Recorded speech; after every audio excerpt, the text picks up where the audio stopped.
नमस्कार दोस्तों, राधे राधे। स्वागत है दोस्तों आप सभी का। आप देख रहे हैं एएसएन न्यूज। मैं हूं आपके साथ जितेंद्र कुमार। समय हो गया दिन भर की बड़ी और ताजा खबरों को रुख करने का। शुरुआत करते हैं हेडलाइंस के साथ। वैक्सीन पॉलिसी पर बोला दिल्ली हाईकोर्ट, 80 साल वाले देश को आगे नहीं ले जाएंगे, युवाओं को दे प्राथमिकता।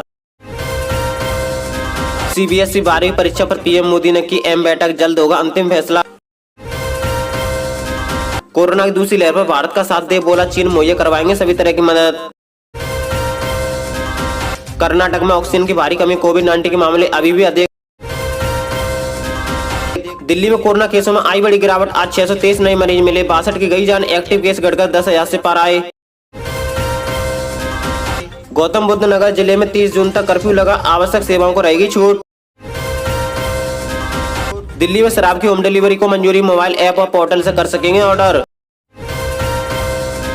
कोरोना से माता या पिता को गंवाने वाले छात्रों को मुफ्त पढ़ाएगा स्कूल। अलीगढ़ जहरीली शराब कांड में 3 स्ट्रीट सीटर समेत अब तक 33 लोग गिरफ्तार। नीतीश कैबिनेट का बड़ा फैसला, नहीं बढ़ेगा पंचायत प्रतिनिधियों का कार्यकाल, परामर्शी समिति चलाएगी गांव की सरकार। पशुपालकों को प्रति लीटर प्रोत्साहन राशि देगी झारखंड सरकार, कृषि मंत्री ने की घोषणा। कक्षा 1 से 10वीं तक के सभी छात्रों को पाठ्य पुस्तक की होगी होम डिलीवरी, वितरण को मिली मंजूरी। आरबीएसआई राजस्थान बोर्ड इस सप्ताह ले सकता है 10वीं 12वीं परीक्षाओं पर फैसला। जयपुर कांस्टेबल भर्ती 2019 की मेडिक परीक्षा तिथि जारी। 12वीं परीक्षा पर जल्द फैसला ले सकता है एमपी बोर्ड, पुराने पैटर्न से होगी परीक्षा। वैक्सीन की कमी से परेशान हुए पढ़ाई के लिए विदेश जाने वाले छात्र, बीएमसी से की शिकायत। उत्तर भारत में बदला मौसम का मिजाज, इन राज्यों में गरज के साथ बारिश की चेतावनी। जुलाई से 1 करोड़ लोगों को रोजाना लगेगा टीका, दिसंबर तक पूरी आबादी का हो जाएगा टीकाकरण। सोने के हाजिर भाव में उछाल, चांदी में आई भारी गिरावट। 122 रुपए सस्ता हुआ एलपीजी सिलेंडर, जून में बुकिंग करने से पहले चेक कर लें लेटेस्ट रेट्स। पूर्व मंत्री लक्ष्मीकांत शर्मा का कोरोना से निधन, अस्पताल में थे भर्ती। दिल्ली हाईकोर्ट ने मंगलवार को कोरोना वायरस के खिलाफ केंद्र सरकार की टीकाकरण नीति पर सवाल उठाते हुए सुझाव दिया है कि युवाओं को बचाना चाहिए, क्योंकि वे देश का भविष्य है। हाईकोर्ट ने कहा है कि ये एक संतोषजनक प्रणाली नहीं है। 12वीं परीक्षाओं को लेकर आज या कल सीबीएसई केंद्रीय शिक्षा मंत्रालय अपना फैसला सुना सकते हैं। इसी बीच पीएम मोदी ने मंगलवार शाम 12वीं की बोर्ड परीक्षाओं को लेकर हुई अहम बैठक की अध्यक्षता की है। बैठक में उन्हें तमाम राज्यों और हितधारकों से मिले सुझावों, व्यापक विचार विमर्श से निकल रहे विभिन्न विकल्पों के बारे में बताया गया है। वीडियो कॉन्फ्रेंसिंग से हुई मीटिंग में केंद्रीय मंत्री अमित शाह, विकास जावड़ेकर, पीयूष गोयल, धर्मेंद्र प्रधान, निर्मला सीतारमण मौजूद थे। कोरोना वायरस की दूसरी लहर पर भारत का साथ देते हुए चीन ने मंगलवार को कहा है कि वह किसी भी तरह की मदद मुहैया करवाएगा। विकसित देशों के विदेश मंत्रियों के साथ हुई बातचीत के दौरान चीनी विदेश मंत्री वांग यी ने कहा कि महामारी की एक नई लहर के बीच में एक बार फिर से भारत के प्रति अपनी सहानुभूति व्यक्त करता हूं। इस कठिन समय में चीन समेत सभी ब्रिक्स देश भारत के साथ खड़े हैं। जब तक भारत को इसकी आवश्यकता होगी, चीन सहित सभी ब्रिक्स भागीदारी आगे समर्थन प्रदान करेंगे।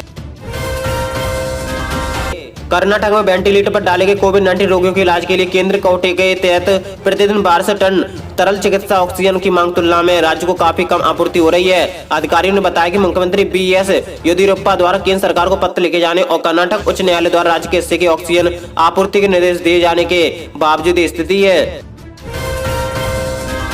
दिल्ली के मुख्यमंत्री अरविंद केजरीवाल ने केंद्र से एक बार फिर से कोरोना महामारी के चलते 12वीं परीक्षा रद्द करने की अपील की है। उन्होंने कहा कि बच्चों का रिजल्ट पिछली परफॉर्मेंस के आधार पर निकाला जाना चाहिए। केजरीवाल ने बोर्ड की परीक्षाओं को लेकर आज शाम प्रधानमंत्री नरेंद्र मोदी की अध्यक्षता में होने वाली महत्वपूर्ण बैठक से पहले अपील की है। दिल्ली में कोरोना संक्रमण के नए केसों में कमी का दौर लगातार जारी है। दिल्ली में जहां अब संक्रमितों की संख्या घटकर 600 के करीब आ गई है, वहीं संक्रमण दर भी 1% से नीचे आ गई है। एक्टिव केस भी घटकर 10,000 पर आ गए हैं। अब से पहले 18 मार्च को इतने कम 607 केस सामने आए थे। कोविड-19 महामारी की स्थिति को देखते हुए दिल्ली से सटे उत्तर प्रदेश के गौतम बुद्ध नगर जिले में 30 जून तक कर्फ्यू बढ़ा दिया गया है। एक अधिकारी ने इसके बारे में बताया। अपर पुलिस उपायुक्त श्रद्धा नरेंद्र पांडे ने बताया कि कोरोना वायरस महामारी के चलते उत्तर प्रदेश सरकार ने आपदा घोषित किया है और आज से कर्फ्यू लगाया गया है। दिल्ली सरकार ने कई वर्षों के बाद अतः राजधानी में online web portal, mobile app के माध्यम से भारतीय और विदेशी शराब की होम डिलीवरी की अनुमति दे दी है। इसके लिए एक स्पष्ट कानूनी प्रावधान किया गया है। गाजियाबाद के श्री ठाकुर द्वारा शिक्षा संस्थान अपने विद्यालय में पढ़ रहे छात्राओं जिनके माता पिता की कोरोना से मृत्यु हो गई है, उनकी 12वीं तक की पढ़ाई खर्चा खुद उठाएगी। अलीगढ़ में जहरीली शराब कांड के बाद पुलिस प्रशासन की कड़ी कार्रवाई जारी है। पुलिस ने कई अवैध शराब फैक्ट्रियों पर छापेमारी की है। पुलिस ने बीते 4 दिनों में ताबड़तोड़ कार्रवाई करते हुए 33 लोगों को गिरफ्तार किया, जिसमें से 9 स्ट्रीट सीटर भी शामिल है। इसके साथ ही पुलिस ने 2 फैक्ट्रियों को सील कर दिया है। ये जानकारी अलीगढ़ के एसएसपी कलानिधि नेथानी ने दी है। कोरोना और बारिश की वजह से बिहार में पंचायत चुनाव टलने के बाद मंगलवार को नीतीश सरकार ने गांव की सरकार चलाने के लिए बड़ा फैसला लिया है। तय किया गया कि 15 जून को प्रदेश के करीब 2.5 लाख पंचायत प्रतिनिधियों का कार्यकाल खत्म होने जा रहा है, लेकिन गांव की सरकार चलाने का जिम्मा पूरी तरह से अधिकारियों को नहीं सौंपा जाएगा। इसके बदले बिहार के इतिहास में पहली बार परामर्श समितियां बनाएंगी जो गाँव की सरकार चलाएंगी। कृषि मंत्री बादल ने विश्व दुग्ध दिवस के अवसर पर राज्य के 30,000 मवेशी पालकों को केसीसी से जोड़ने का ऐलान किया है। उन्होंने कहा कि झारखंड को दूध के क्षेत्र में आत्मनिर्भर बनाने के लिए रोड मैप तैयार किया गया। इसी कड़ी में महत्वपूर्ण कदम उठाते हुए ग्रामीण दूध उत्पादक द्वारा झारखंड मिल्क फेडरेशन को आपूर्ति किए गए दूध के लिए 1 रुपए प्रति लीटर की दर से प्रोत्साहन राशि देने की योजना है। आज के सरकारी स्कूलों में पढ़ने वाले छात्र छात्राओं को पाठ्य पुस्तकों की होम डिलीवरी शुरू हो गई है। गृह कारागार व आपदा प्रबंधन विभाग ने मंगलवार को पाठ्य पुस्तक वितरण की मंजूरी दे दी है। कोरोना संक्रमण के मामलों को देखते हुए ये निर्णय लिया गया है। RBSI राजस्थान बोर्ड के इस सप्ताह 10वीं 12वीं की परीक्षाओं पर फैसला ले सकता है। राजस्थान सरकार परीक्षाओं पर फैसले से पहले CBSE के निर्णय का इंतजार कर रही है। सुप्रीम कोर्ट ने केंद्र सरकार के बयान के मुताबिक बुधवार या गुरुवार को CBSE बोर्ड 12वीं परीक्षा पर अंतिम निर्णय ले लिया जाएगा। वैसे CBSE 10वीं की परीक्षा रद्द की जा चुकी है, लेकिन मीडिया रिपोर्ट्स की माने तो राजस्थान बोर्ड 10वीं की परीक्षाओं को करवाने के लिए पक्ष में है।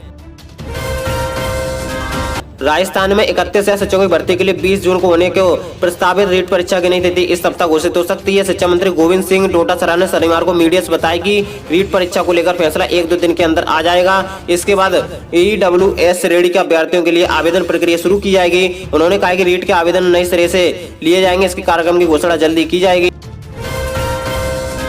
राजस्थान पुलिस ने 4वीं बटालियन RC जयपुर के तहत कांस्टेबल भर्ती 2019 में चयनित अभ्यर्थियों की मेडिकल परीक्षण की तिथि जारी कर दी है। राजस्थान पुलिस की ऑफिशियल वेबसाइट पर इस संबंध में रविवार को नोटिस जारी किया गया है।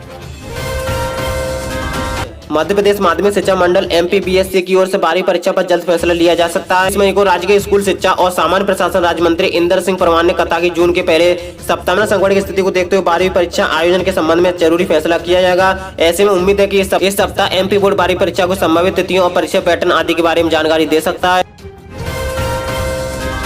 महाराष्ट्र सरकार कोरोना संकट की दूसरी लहर पर काबू पाने में काफी हद तक सफलता पाई है। महाराष्ट्र सरकार कोरोना संकट की दूसरी लहर पर काबू पाने में काफी हद तक सफलता पाई है। अब चुनौती टीकाकरण की है। पढ़ाई के लिए विदेश जाने के इच्छुक कई छात्रों को मुंबई के सरकारी राजावाड़ी अस्पताल में लगातार दूसरे दिन कोरोना वायरस रोधी टीके की खुराक नहीं मिलने से बिना टीके लिए लौटना पड़ा है।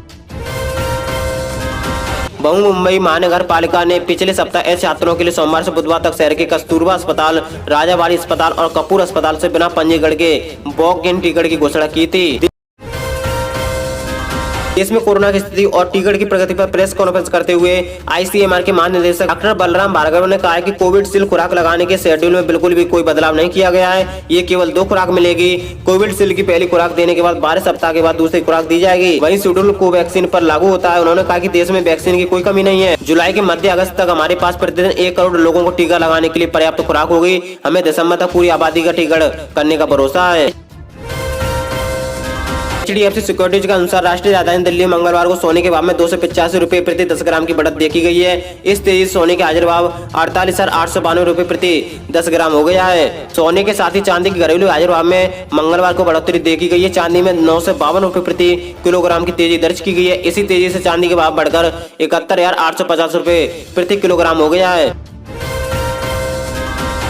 LPG सिलेंडर को लेकर थोड़ी राहत की खबर आई है। 1 जून को सरकारी तेल कंपनियों ने गैस सिलेंडर की कीमतों में कटौती कर दी है। AOC ने 19 किलोग्राम वाले कमर्शियल गैस सिलेंडर की कीमतों में 122 रुपए की कटौती की है। वहीं घरेलू रसोई गैस सिलेंडर की कीमतों में कोई बदलाव नहीं किया गया है। लगातार तीसरे महीने घरेलू गैस सिलेंडर की कीमतें स्थिर है, न इनमें इजाफा हुआ और न ही कटौती की गई है। बता दें कि 19 किलो वाले सिलेंडर के दाम इससे पहले मई में घटाए गए थे।